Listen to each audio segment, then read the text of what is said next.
नमस्ते दोस्तों, आज की वीडियो देखने के बाद आप लॉयर्स को नए पर्सपेक्टिव से देखेंगे। इमेजिन करो आपके पास एक सीरियस लीगल केस है। आप एक बड़े से लॉ फर्म में जाते हो, शाइनिंग ऑफिसेज, एसी रूम्स और सूटेड बुटेड लॉयर्स। ये सब देख के सब कुछ परफेक्ट लगता है, पर क्या आपको पता है कि उस शाइनी एक्सटीरियर के पीछे क्या चलता है? आज हम बात करेंगे लॉ फर्म की उन रियलिटीज की जो आपको कभी नहीं बताई जाती। ये वीडियो सेंसेशनलाइज करने के लिए नहीं है, ये है अवेयरनेस के लिए। क्योंकि जब आप या आपकी फैमिली का लीगल इश्यू हो तो आपको पता होना चाहिए कि सिस्टम कैसे काम करता है। इस वीडियो के एंड तक आपको समझ आ जाएगा कि लॉ फर्म्स कैसे पैसा कमाते हैं और क्लाइंट्स के साथ क्या क्या हो सकता है, और सबसे इम्पोर्टेंट, आप खुद को कैसे प्रोटेक्ट कर सकते हो। तो चलिए शुरू करते हैं। तो दोस्तों, सबसे पहले समझते हैं कि लॉ फर्म्स का बिजनेस मॉडल क्या है। The billable hour culture. ज्यादातर लॉ फर्म्स में बिलेबल आवर सिस्टम चलता है, मतलब लॉयर को हर घंटे के हिसाब से पैसा मिलता है। Sounds fair, right? पर यही सिस्टम की वजह से प्रॉब्लम्स शुरू होती हैं। इमेजिन करो एक जूनियर लॉयर को फर्म ने टारगेट दिया, तुम्हें साल में 2000 बिलेबल आवर्स कंप्लीट करने हैं। ये ऑलमोस्ट 40 घंटे होते हैं पर वीक एक साल के हिसाब से। अब अगर उसका टारगेट मिस हो गया तो उसका प्रमोशन नहीं होगा, बोनस नहीं मिलेगा और हो सकता है वो अपनी जॉब भी खो दे। And now real pressure point. अब सोचो, दिसंबर का महीना है, एक लॉयर के पास 1800 आवर्स ही कंप्लीट हुए हैं, अभी भी उसके पास 200 आवर्स की कमी है। तो अब ऐसे में क्या होगा? प्रेशर में कुछ लॉयर्स शॉर्टकट्स भी लेते हैं, जैसे कि एक काम जो 30 मिनट्स में हो सकता है उसे 1 आवर बिल कर देते हैं, अननेसेसरी मीटिंग्स शेड्यूल कर लेते हैं, सिंपल सी ईमेल्स लिखने में भी घंटे चार्ज कर देते हैं, सेम रिसर्च को मल्टीपल क्लाइंट्स को बिल कर देते हैं। बट यस, मैं ये नहीं कह रही कि सभी लॉयर्स ऐसा करते हैं, बट ये सिस्टम इटसेल्फ एक प्रेशर कुकर जैसा है जिसमें एथिकल बाउंड्रीज ब्लर हो जाती हैं। इंडिया में एक सीनियर लॉयर 10,000 से 50,000 रुपए पर आवर तक चार्ज कर सकते हैं, तो कॉर्पोरेट लॉयर्स तो 1 से 2 लाख रुपए पर आवर भी ले सकते हैं। तो अगर बिलिंग में थोड़ा बहुत फ्लेक्सिबिलिटी आए तो क्लाइंट्स को लैक्स का फर्क पड़ सकता है। अब बात करते हैं पैसों की। जब आप किसी लॉयर को हायर करते हो तो यूजुअली आप रिटेनर फी देते हो, ये एक एडवांस पेमेंट होती है। अब बात करते हैं रिटेनर सिस्टम की। फॉर एग्जाम्पल, आप 2 लाख रुपए रिटेनर देते हो। अब ये पैसा एक सेपरेट अकाउंट में जाना चाहिए जो क्लाइंट ट्रस्ट अकाउंट कहलाता है, और लॉयर को पैसा तब लेना चाहिए जब उसने एक्चुअल काम किया हो।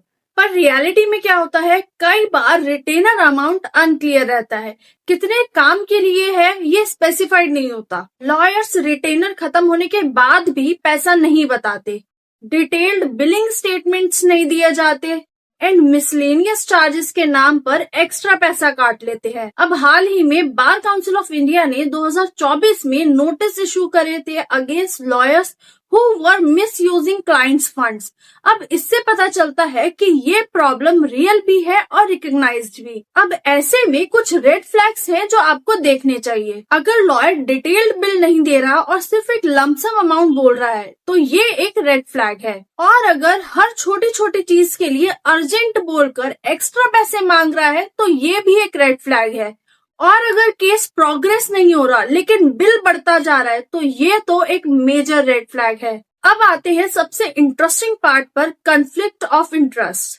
पहले देखते हैं कॉन्फ्लिक्ट ऑफ इंटरेस्ट होता क्या है। इमेजिन करो एक लॉ फर्म कंपनी ए को रिप्रेजेंट कर रही है और उसी फर्म का दूसरा पार्टनर कंपनी बी को भी रिप्रेजेंट कर रहा है, और दोनों कंपनीज एक ही केस में अपोजिट साइड्स पर है। ये थ्योरेटिकली नहीं होना चाहिए लेकिन प्रैक्टिकली स्पेशली लार्ज फर्म्स में ये सिचुएशंस आ जाती हैं। अब यहाँ पर देखने को मिलता है चाइनीज वॉल का कंसेप्ट। बिग लॉ फर्म्स कहते हैं कि वो चाइनीज वॉल रखते हैं, मतलब एक टीम दूसरी टीम से इंफॉर्मेशन शेयर नहीं करेगी।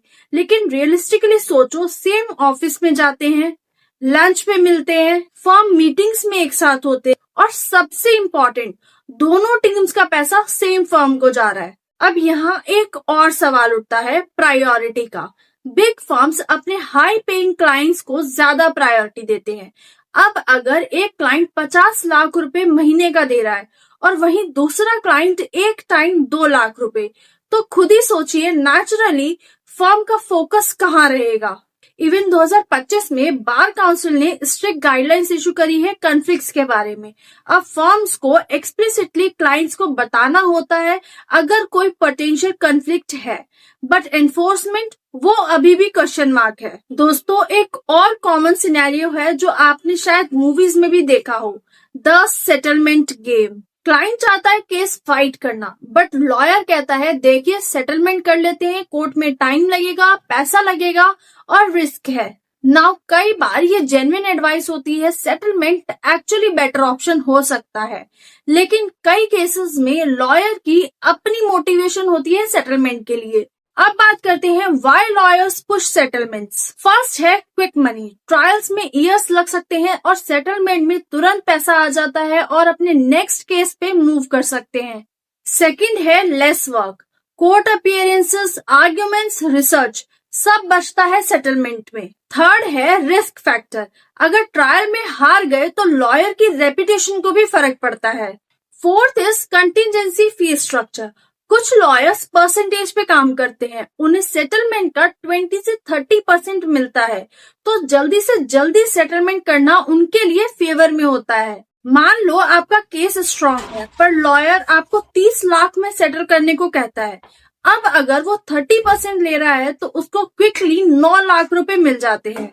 अब वहीं पर अगर वो 1 करोड़ के लिए 2 से 3 साल फाइट करे तो भले ही हो सकता है उसे 30 लाख तक मिल जाए, लेकिन उसमें उसका 3 साल तक का टाइम लगेगा। तो फाइनेंशियल इंसेंटिव सेटलमेंट में ज्यादा है। अगेन, हर लॉयर ऐसा नहीं सोचता, बहुत से लॉयर्स जेन्युइनली क्लाइंट के बेस्ट इंटरेस्ट में सोचते हैं, पर हाँ, ये सिस्टमैटिक प्रेशर्स भी एग्जिस्ट करते हैं। अब थोड़ा सा पर्सपेक्टिव चेंज करते हैं, आखिर लॉ फर्म्स के अंदर होता क्या है। स्टार्ट करते हैं जूनियर लॉयर्स की रियलिटी से। एक फ्रेश लॉ ग्रेजुएट को लॉ फर्म में 40 से 80 हजार पर मंथ मिलता है और दिल्ली मुंबई के बिग फर्म्स में 1 से 1.5 लाख। साउंड्स डिसेंट, पर कंडीशंस देखो, 12 से 14 घंटे वर्क पर डे और कभी कभी उससे ज्यादा भी। वीकेंड्स पे भी काम, बिलेबल आवर टारगेट्स का प्रेशर एंड पार्टनर बनने की रेस। अब देखते हैं पिरामिड सिस्टम। लॉ फर्म्स एक पिरामिड स्ट्रक्चर पे चलते हैं। टॉप पे फ्यू पार्टनर्स है जो मैक्सिमम प्रॉफिट लेते हैं, मिडल में सीनियर एसोसिएट्स, बॉटम में जूनियर एसोसिएट जो मैक्सिमम वर्क करते हैं मिनिमम पे पे। ये स्ट्रक्चर इंश्योर करता है कि पार्टनर्स को मैक्सिमम प्रॉफिट हो एंड जूनियर लॉयर्स का एक्सप्लॉइटेशन इनडायरेक्टली क्लाइंट्स को भी इफेक्ट करता है, क्योंकि ओवरवर्क्ड स्ट्रेस्ड लॉयर्स से क्वालिटी वर्क एक्सपेक्ट करना मुश्किल है। लेकिन गुड न्यूज ये है कि 2024 से 2025 में कई यंग लॉयर्स ने एसोसिएशन बना के गुड वर्किंग कंडीशंस की डिमांड की है। कुछ प्रोग्रेसिव फर्म्स ने वर्क लाइफ बैलेंस पर फोकस करना शुरू किया है, बट स्टिल इंडस्ट्री में लॉन्ग वे टू गो है। तो अब सवाल ये है, आप अपने आप को प्रोटेक्ट कैसे करें। लॉयर हायर करने से पहले कुछ चीजें ध्यान में रखें। पहला है रिटन अग्रीमेंट इज मस्ट। हर चीज लिखी हुई होनी चाहिए, फीस स्ट्रक्चर क्लियर होना चाहिए, स्कोप ऑफ वर्क डिफाइंड होना चाहिए एंड रिटेनर पॉलिसी एक्सप्लेन्ड होनी चाहिए। एंड सेकेंड है आस्क दीज क्वेश्चंस। मेरा केस स्पेसिफिकली आप हैंडल करेंगे या जूनियर एसोसिएट? एंड बिलिंग कैसी होगी, आर फी, फ्लैट फी या कंटिजेंसी? एंड कितने टाइम में रेजोल्यूशन एक्सपेक्टेड है? एंड लास्टली, क्या आपका फर्म अपोजिट पार्टी को भी रिप्रेजेंट करता है? थर्ड है regular communication. Monthly billing statements मांगो, केस अपडेट्स रेगुलरली लो एंड हर एक्सपेंस को वेरीफाई करो। एंड फोर्थ है आपके राइट्स। आपको डिटेल्ड बिल मांगने का पूरा हक है। अगर सेटिस्फाइड नहीं है तो लॉयर चेंज कर सकते हैं और ग्रीवेंस है तो स्टेट बार काउंसिल में कंप्लेन कर सकते हैं। अब बात करते हैं कुछ ऐसे रेड फ्लैग्स की जब आपको लॉयर चेंज कर लेना चाहिए। पहला है जब कम्युनिकेशन गैप बढ़ रहा हो, अनएक्सप्लेन्ड बिल्स आ रहे हैं, केस प्रोग्रेस नहीं हो रहा, लॉयर बार बार मीटिंग कैंसिल कर रहा है और आपके क्वेश्चंस का प्रॉपर आंसर नहीं मिल रहा। अब आपके पास लॉयर के कुछ ऑल्टरनेटिव्स भी हैं, जैसे legal aid services government provide करती है लो इनकम ग्रुप के लिए। डिस्ट्रिक्ट कोर्ट्स में लीगल एड सेल्स होते हैं and online legal consultation platform भी अवेलेबल है फॉर इनिशियल एडवाइस। तो दोस्तों, ये थी लॉ फर्म्स की रियलिटी चेक। मैं एक बार फिर क्लैरिफाई करना चाहूंगी, ये वीडियो लॉयर्स को बदनाम करने के लिए बिल्कुल नहीं है। लीगल प्रोफेशन एक नोबल प्रोफेशन है and majority of lawyers ethical है, जो जेन्युइनली क्लाइंट्स की हेल्प करते हैं। पर जैसे हर इंडस्ट्री में कुछ प्रॉब्लम्स होते हैं, वैसे ही लीगल इंडस्ट्री में भी है और अवेयरनेस सबसे बड़ा प्रोटेक्शन है। अब देखते हैं what are the key takeaways from the whole video. हमेशा रिटन अग्रीमेंट्स लें। क्वेश्चंस पूछने से शर्माए ना, आप पैसा दे रहे हैं, आपका हक है क्वेश्चन करना। रेगुलर अपडेट्स लें अपने केस की, और अगर कुछ गलत लग रहा है तो स्पीक अप करें। लॉ और जस्टिस सिस्टम हमें प्रोटेक्ट करने के लिए है, लेकिन उनका बेनिफिट लेने के लिए हमें खुद भी अवेयर और अलर्ट रहना होगा। अगर ये वीडियो हेल्पफुल लगी तो लाइक करें और शेयर करें, ताकि ये इन्फॉर्मेशन और लोगों तक भी पहुंच सके। और अगर आपके पास कोई स्टोरी या लीगल एक्सपीरियंस है तो कमेंट्स में शेयर करें, बाकी व्यूअर्स को भी हेल्प होगी। और हाँ, सब्सक्राइब करना मत भूलिएगा for more such informative content. Take care and informed रहिए।